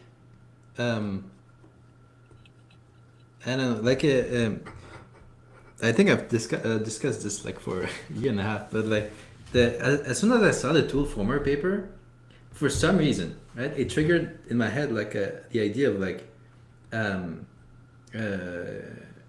maybe it's like the same idea as the cognitive core from Karpati and whatever, but this idea of like all of these different models being trained for like very specific purposes and being able to kind of stitch it together by the router that is able to know, okay, well, this is this query, I know that, and then it doesn't have to just choose one, right, and then just use one tool or like one model. It can like go and stitch it up together. But this is the kind of this idea applied to diffusion quite beautifully, and actually it's working, so it's cool. And actually, it's working better than the monolithic one. So Yeah. that's I would say, the biggest realization and why we wanted to pursue this direction here. So, So like all the previous attempts of kind of distributed training, which were cool or interesting, are making progress, but they were never better than the monolithic counterpart. And if it's not better, then there's no point in doing it. That's what we yeah. feel. Well, there's the point of like, I'd say it like making a statement, right? But the performance is the best statement, I would say. Agree. So we have a question from Aferuz from the committee here that says that in a decentralized setup, node can be very unreliable. How does the system ensure that the training isn't corrupted if a significant number of nodes drop out mid-session? Yeah, those are, I guess, question around the infrastructure side of it. Like we were talking about the algorithmic part, and now we're talking about the engineering part, which is I specialize in, so I like talking about it too. But it's like they work in tandem, right? Yeah. If experts are being trained in complete isolation without requiring any communication and sync with each other, they can do whatever, and they can be as slow or as fast as possible without holding each other back, right? And that's the beauty of infrastructure like this. It's like extremely fault tolerant in that way. Right. So But you yeah. can just add and remove stuff. And can you add, like, I had this burning question about like after the training is done, right? And you have the router that is trained and stuff. Is it possible to kind of, I don't know, like a um, post train or something like that, the router and another cluster that you can add and another kind of expert, or is it like you have to retrain the whole thing? We believe so. Okay. And we kind of call it, I'm gonna say a loaded term. It has a lot of different meanings, I know, but the term is continuous learning. Continual learning is that it's a loaded term. People mean different things with that, but that kind of could potentially give you a viable path to continual learning as well, where you have this, distributed model, a lot of experts, which are kind of distributed, and then all of a sudden you have new information. You can just add another expert, right? And that can be a viable path toward continual learning, which we would very much like to explore. We don't have enough people on our research team. We're hiring. So if someone is interested from the committee in contributing to this, again, DM me, would love to chat. There seems to be a lot of work in all the direction. Yes. Um, uh, like a bit of a tangent here. I think after that we can go more into the Paris structure. Like how uh, transferable you think like this would be like to I don't know, lower dimensionality data point like text or like higher dimensionality data point like videos. Like would this still work? And do you think that there's still a gain there, or like is it specific for images? The answer is yes. And we believe that it can be extended to higher and higher dimensions, and it can be extended to texts as well. But it's kind of counterintuitive, the kind of like how you do kind of transfer all this work to the other dimensionalities. Let's say you talked about video, it's not just an X and Y axis. There are other dimensions that comes into play, like temporal dimension that comes into play. With text, it's just 1D, but there's a lot of like meta learning that comes into play. Like text is like has a lot of information, but that's kind of inherent there. Um, so the TLDR to that is yes, we believe it's possible. Um, and the current work we're doing is directly towards that. We are working towards kind of extending this paradigm from images to other. And we believe if we're successful, all kind of diffusion models can be trained this way, not just image like every other types, and also not just flow matching, a lot of other objectives too. Because like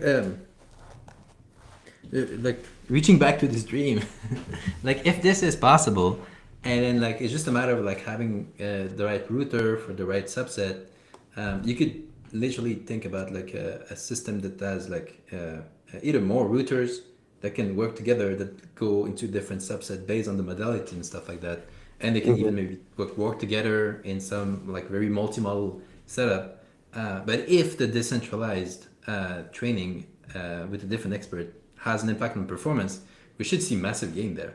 Um, yeah. Yeah, definitely. Definitely. And as you mentioned multiple times, like, there's some work that needs to be there, that needs to be done there as well. But that's the beauty of it. It's just so interesting. Like there are like so many knobs you can turn, Yeah. and that makes it better. But at the same time, as is diffusion, like there's actually a viable path towards kind of making the mechanistic interpretation in a deterministic way instead of doing it like a biology stuff, as I Yeah, yeah. mentioned. It just works or not. So we can solve an equation, and that gives us information on which knob to turn, and that's the Mm. beautiful part. And I think it was not necessarily mentioned in the paper. But like, so if we shift a bit gear toward like the just the Paris structure and Mm-hmm. the overall system, um, like you've used like just one type of structure per expert. I think you varied the parameters in some of them, some of the expert. Yeah. This I'm not sure. Do you think that like I don't know other architecture would be better in for specific expert depending on like the cluster data and stuff like that, or like more homogeneity? There's like one architecture that would be just best across. So other architectures, by other architectures, do you mean like autoregressive and diffusion mixture or something else? Whatever. I mean, doesn't matter. But I mean, like, uh, I think like it has to do with the amount of data that you have, type of stuff that you're learning semantically per cluster. But Mm-hmm. do you think like, or just the parameter count, right? Like if you have a smaller model because there's less data, or like a bigger model because there's more. Yeah. Yeah. So we think that more heterogeneity is possible. And as I said, like, the size of the experts to the parameter count or data set size, that can be also more heterogeneous. It doesn't have to be the same for all the experts because each expert, some of the expert might be learning more complicated stuff. So they need more firepower, right? There. Um, and also within diffusion, like different training objectives can be mixed into it as well. You heard it here first because we know it works and it actually improves the output. And then when we go to even more drastic heterogeneity, as in like um, autoregressive and diffusion, that becomes a bit tricky because the router finds it hard to make sense of all of that. So for now, it has to be all diffusion.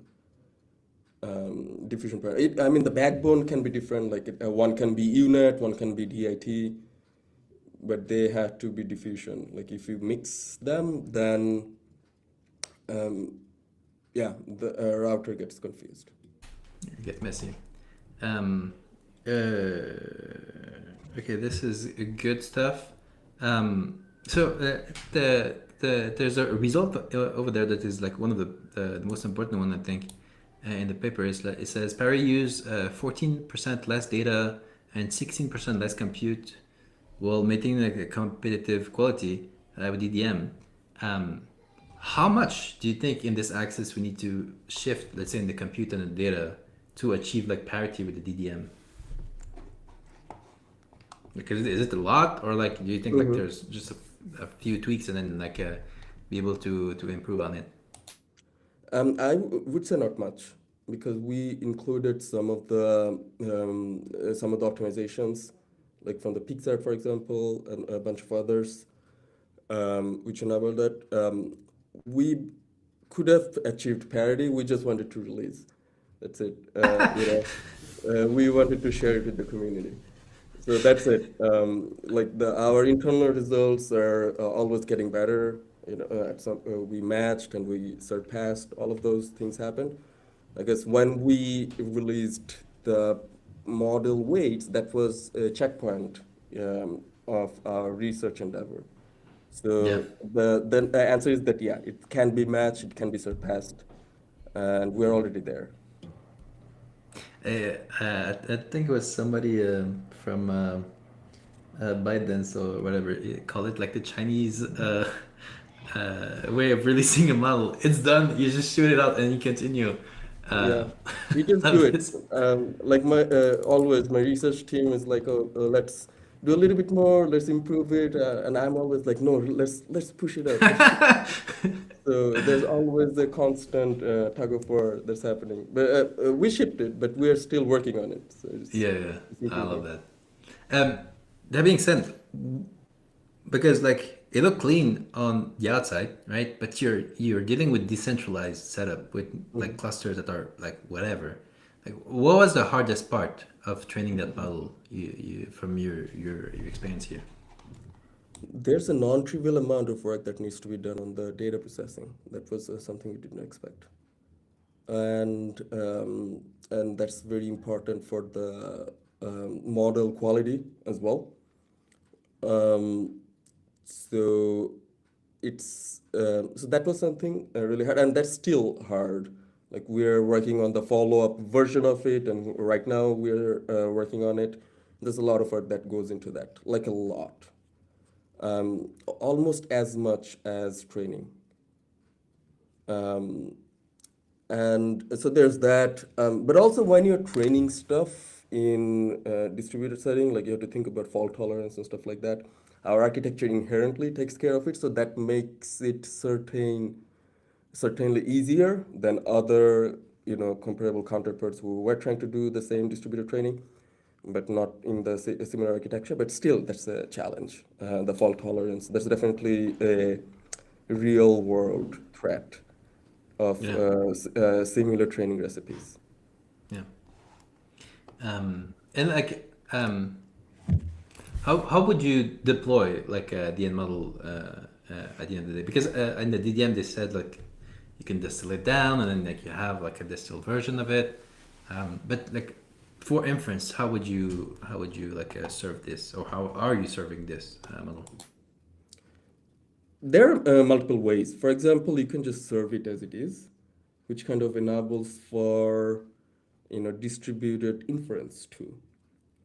But let's say you want to take it and distill the model and make it into one and serve it as a traditional single model, that's possible as well. So it's very flexible on the inference part, and it's by design because we wanted to make sure that this fits into the current paradigms that are available, so nobody has to like kind of reinvent the wheel there. So there's that. But again, like if you train distributed, that requires less compute. They bring it together for distill it and bring it together for traditional deployment. Still, you save a lot of money in compute because training is where most of the compute Yeah, costs go. yeah. Okay, I have a dumb question. Actually, it's my last one. So, like, there's this MOE kind of situation that is happening at the meta level. Have you tried to just like have the actual diffusion model also be a MOE, like a diff MOE, or like raised it? Um, Yeah, it would just be funny, I think, like to have this kind of assumption of like mixture of experts. yeah, it's like almost recursion of MOEs. Like it's MOE, so I that makes me think about that meme where the astronaut and putting gun at the head of other astronaut. It's like, is this all MOEs? He's like, yeah, always have been, right? Yeah. Um, I don't see why not. Like it can definitely be. We're definitely familiar with some of the diffusion MOE architectures, and like from it would be funny, but I think it would be better. Like there are some performance gains that Yeah. needs to be done. But then again, like are those MOEs going to interfere with the master router? We don't know. That's the I think like one avenue to explore, like, because technically you could go about it in two different directions. Like one direction is just like the model will decide it has its own router which like mini expert it has in it, or you Hmm. can like bubble it up and have the router kind of know about that Yeah. and decide and how to like splice this at time steps across like the different mini experts. Mm-hmm. um, but it's like you're increasing the amount of sparsity a lot more, but you're gonna have to kind of put more juice on the router side. On the router, yeah. This is what I say as well, is that like if this architecture achieves AGI or super intelligence or any of the names, whatever we prefer for that, it's probably going to be the router is the AGI, which knows everything, even though it's super small, and it's learning continually about broader distribution of data. It's kind of also orchestrating the experts during inference to lower and lower sparsity, requiring less and less compute. So yeah, like if this architecture becomes the AGI, it's because the router is going to be the AGI there. So the router needs to know as much as possible. I'm just talking intuitively. We haven't done experiments on that. Yeah. We only have 10 people on the team. Yeah, yeah. We're a very small team. But yeah, definitely think there's a lot that can be done on the router to kind of increasing the sparsity as much as possible. I have a final question about the architecture. I saw that you used the diffusion transformer. Why not a multimodal diffusion transformer? Because the way you're embedding text right now is like with frozen clip embeddings, which is probably suboptimal. Probably. And most likely you're right. And probably there are some gains that can be done using MMDIT as well. I guess for the first one, why we did not do, I'm just speaking for my research team here. The reason why we did not do it, we probably wanted to keep it simple and see if this works. And then bring in some of the more optimization, like reduce the amount of variables, because now we know it works. So now we can introduce more variables there. Fair enough. Right. So that's our idea of it. And if we decide to go for kind of models, which has lots of different kind of media types, like image, text, audio, and whatever, I think the MMDIT is going to be more useful as a backbone than just DIT. But you're right. Probably suboptimal. Probably there's some improvement that can be done there. Thank you. So this is great. I have two more questions from the community, and after that we can maybe look at the more like the long-term stuff for your lab. Charlie is asking, like, are user prompt and feedback used to improve future Paris model training? I think like specifically from your platform. Yeah, that's a good question. The answer is no. I mean, it's possible technically, but the platform we have right now, where we serve some other open source diffusion models, it's like we have like extreme privacy standards. So I mean, I don't even. It's all encrypted. Like I cannot even go in the database and see it myself. It's all encrypted on the user side. So technically it's possible, but not on our platform because we. But I mean, like you still have this kind of federated learning kind of flavor to the system. You're not that far. It's like a few steps.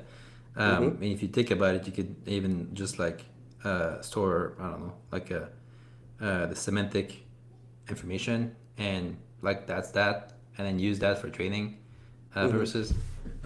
Anyway, just thought here. Yeah, that would be an interesting approach to pursue.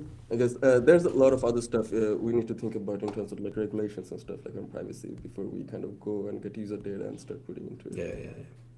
And like just an aside, every time I think about federated learning, I just get a flashback from COVID, because like there was this mess that happened with like an app that Yoshia Benjo wanted to release that has like all of this bell and whistle federated learning stuff, and at the end of the day it didn't matter. Like people were just like, I'm just gonna send my stuff, I don't care, like I just want to get out.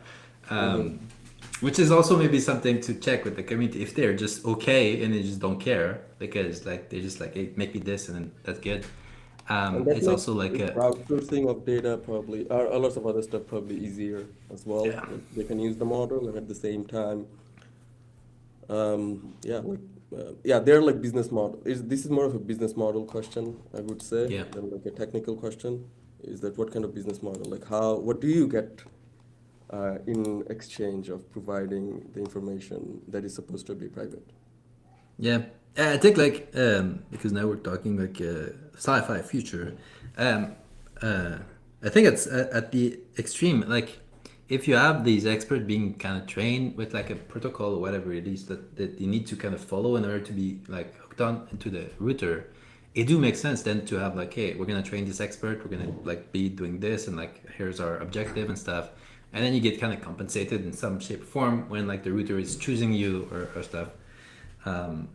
I think that there is some path also to this that then make the incentive of people just contributing to that effort viable, and then like even if their stuff sucks, it doesn't matter because they're just not gonna get that much how to say it, like chosen, and then they will know, they were like, it's not good enough, this other expert is better than us, okay, cool, and then you can have this kind of self improvement type of situation. Even if there's overlap, it doesn't matter because like the router will be able to choose at some point which one is good, and like you can have some let's say like stochasticity in the router to be able to explore at some point in time, and then you explore a bunch of experts. Don't listen to me, man. Yeah, like there's a earlier research that we open sourced earlier in 2025. It was of like privacy preserving training of LoRa's.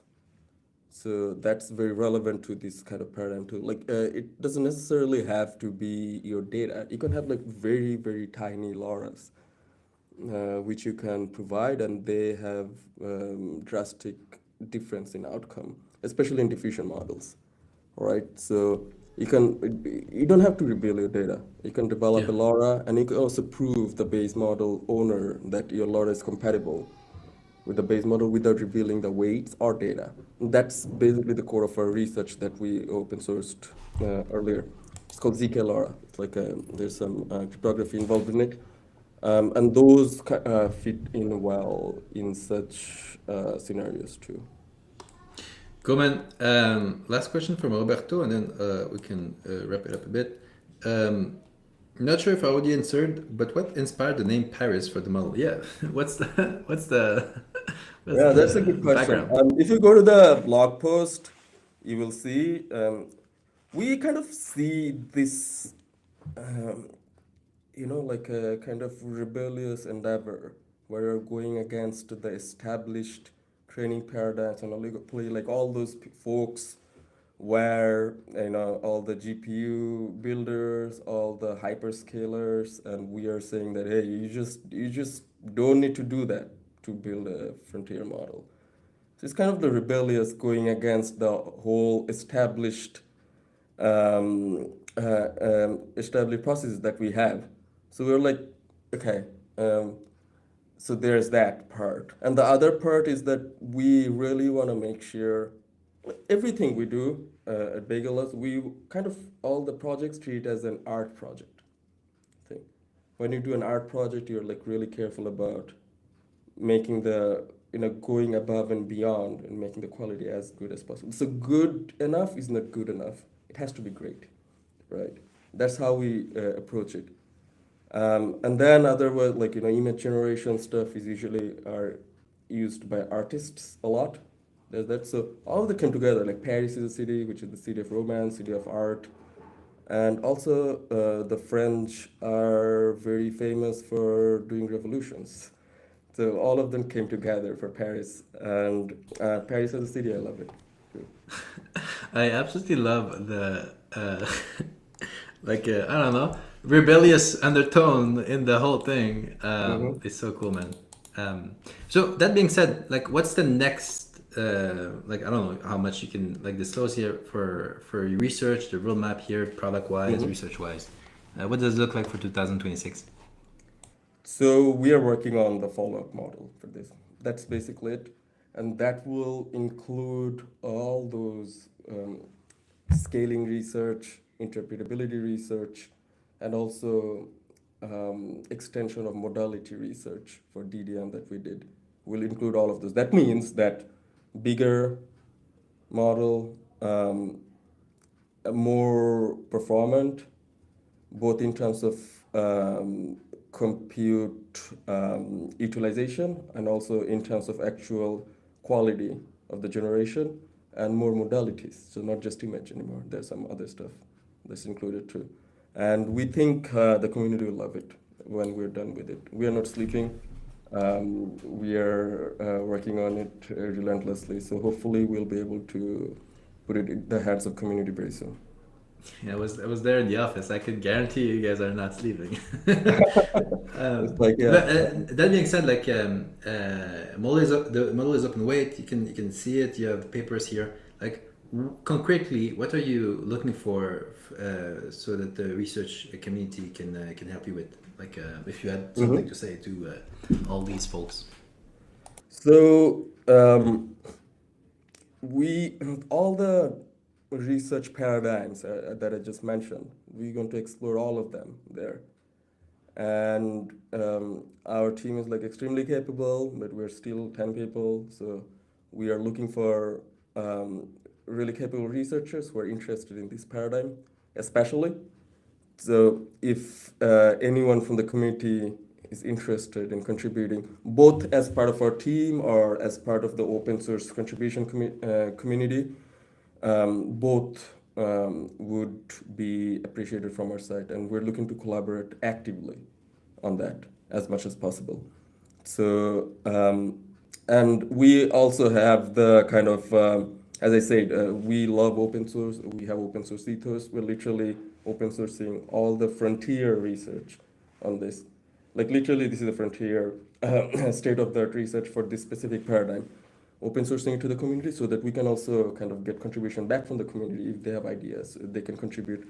So the TLDR of that, go to our GitHub. There are a bunch of open source repos. You can contribute if you'd like. DM me on Twitter with any question or anything you want. It's Bidhan, and for Nancy, that's Bidhan. And if you're interested in more closer collaboration as part of the team, we have a job board. It's jobs.bagel.com. Cool, fantastic, man. It was a great discussion. Thank With that you. being said, Julia, do you have any other question for Bidhan? No, great chatting. Thanks for joining us.